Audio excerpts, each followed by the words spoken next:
Bienvenidos, esta es la primera parte de la presentación de la quinta unidad, Solidificación y Aleación, perteneciente al curso de Ciencia de los Materiales 2 para la carrera de Ingeniería en Sistemas Energéticos de la Universidad Galileo de Guatemala.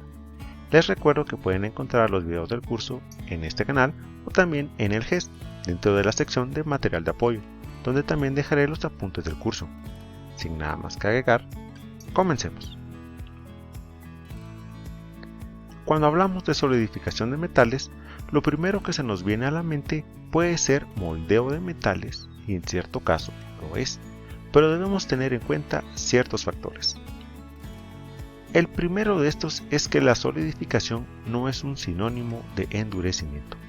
Existen técnicas de solidificar un metal que podrían dejarnos con un producto final blando y dúctil, listo para continuar sus procesos de conformación, así como métodos de solidificación que son usados para producir piezas duras y rígidas, productos listos para ser usados o vendidos. Todo proceso de solidificación en los metales comienza en la fase líquida de estos. No se puede decir que un metal se solidificó fuertemente, ya que no estamos refiriéndonos a la propiedad de solidez, sino a la fase sólida de la materia. En resumen, la solidificación de metales se puede resumir como el proceso de convertir la fase líquida a fase sólida mediante el uso de cambios de temperatura. La solidificación de un metal, puro o aleado, requiere de dos pasos. El primero, conocido como nucleación, ocurre cuando una pequeña partícula sólida, conocida como núcleo, se forma dentro del metal fundido. El segundo, conocido como crecimiento, ocurre cuando los átomos del líquido se unen al núcleo hasta que el líquido se acaba. La solidificación del líquido usualmente se da cuando éste se enfríe por debajo de la temperatura de solidificación, la cual varía para cada material. Continuemos con algunas definiciones que nos ayudarán a comprender la solidificación de los metales. Un factor para tener en cuenta es que la fase sólida de un metal, en condiciones normales, es siempre la más estable, puesto que forman estructuras cristalinas. Como nota, el mercurio también es más estable en su fase sólida. La diferencia es que su fase líquida se alcanza a temperaturas que nosotros consideramos como temperatura ambiente. La fase sólida tiene menor energía libre que la fase líquida. La energía libre es la que ayuda a un material a poder cambiar de fases o experimentar fenómenos. Por ejemplo, en pantalla tenemos un gráfico que representa la cantidad de energía libre de una fase sólida y una líquida a diferentes temperaturas. En este gráfico también podemos ver la temperatura de solidificación, que no es más que la temperatura a la que un metal pasa de su fase líquida a su fase sólida. Entre más a la izquierda del gráfico, menor será la magnitud de la temperatura, y por el contrario, la temperatura es mayor entre más a la derecha del gráfico nos encontremos. La línea punteada representa la interficie entre la fase sólida y líquida. La interficie es la separación visible entre dos fases, en este caso sólida y líquida. La interficie en pantalla nos muestra un punto de equilibrio entre fases, lo que quiere decir que el material tiende a mantener la fase en la que se encuentre. Pueden apreciar que tanto el líquido como el sólido tienen la misma cantidad de energía libre. La fase sólida de este metal muestra menores cantidades de energía libre entre mayor sea su temperatura, lo que nos indica que es un metal con un punto de fundición alto. La fase líquida demuestra tener menor energía libre entre mayor sea la temperatura, lo que tiene sentido, ya que quiere decir que este líquido tendría pocas probabilidades de solidificarse a altas temperaturas. Pero a medida que la temperatura disminuye, la probabilidad de solidificar aumenta, al igual que su energía libre.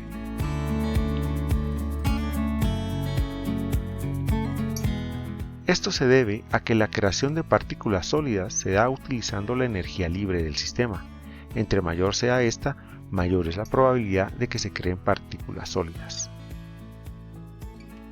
Las partículas sólidas dentro del líquido se pueden clasificar de dos maneras. Tenemos los embriones, que son partículas sólidas diminutas formadas a partir de una aglomeración de átomos en el líquido. Y tenemos los núcleos, que son partículas sólidas de tamaño crítico o embriones que alcanzan un tamaño crítico. Se dice que se alcanza un tamaño crítico cuando esta partícula ya no corre el riesgo de fundirse, o por lo menos costaría más que lo hiciera. Por último, un fenómeno muy interesante es el del subenfriamiento. El subenfriamiento es un estado en el que el material conserva su fase líquida a una temperatura de solidificación.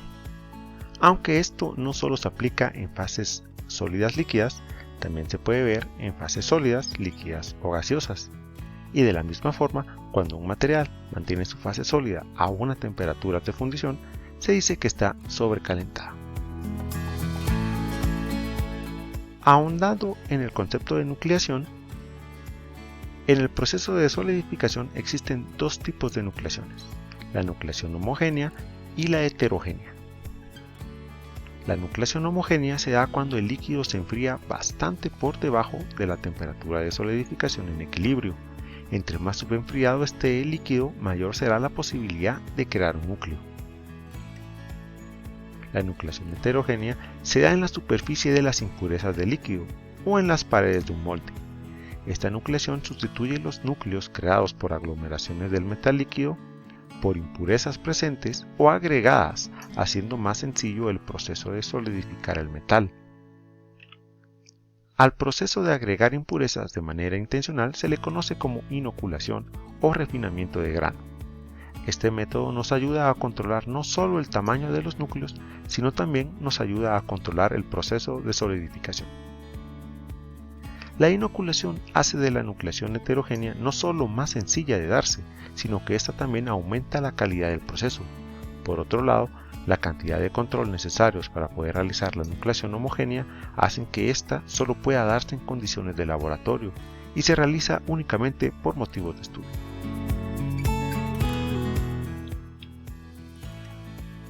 Una vez el núcleo está creado, el proceso de solidificación se enfocará en el crecimiento de este.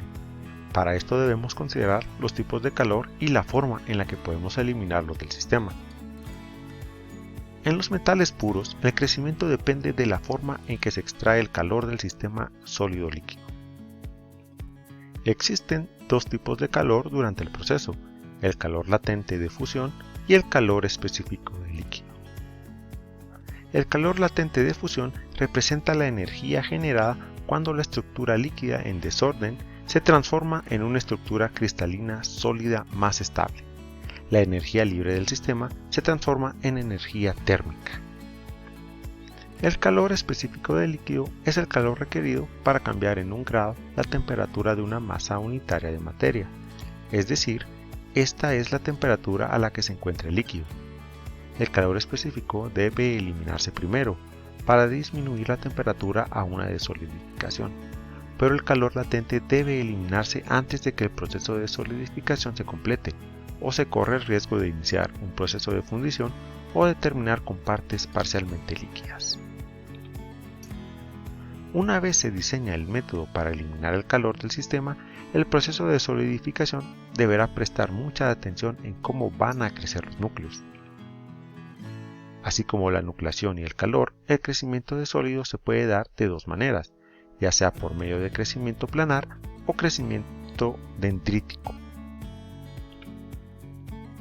El crecimiento planar es un crecimiento gradual de la interfaz sólido-líquido, ya sea en el núcleo o en las paredes del molde. La temperatura del sistema es inversamente proporcional al crecimiento de la interfaz. Por otro lado, el crecimiento dendrítico se da cuando el sistema está subenfriado, fomentando así la aparición de una dendrita. La dendrita es una pequeña protuberancia de forma arbórea que ayuda a disipar el calor latente de una manera más eficiente, lo que hace que este método sea más rápido para solidificar un líquido. La dendrita se forma en las paredes del molde y rara vez se puede apreciar un crecimiento dendrítico a partir de un núcleo. Estos tipos de crecimiento no son exclusivos y dependiendo de la temperatura del sistema se podría obtener un producto solidificado de las dos maneras. Con esto finalizamos la primera parte de la presentación de solidificación y aleación. Recuerden revisar la página del GES o sus correos de Galileo para cualquier notificación de tarea, exámenes o cortos del curso. Si tienen alguna duda, comentario o sugerencia con respecto al curso o el desarrollo de este, me lo pueden hacer saber los días de clase. Siempre me conecto los primeros 20 minutos del periodo calendarizado o por medio del correo compartido en el perfil del curso dentro del GES. Sin nada más que agregar, les agradezco su atención y espero verlos en el próximo video.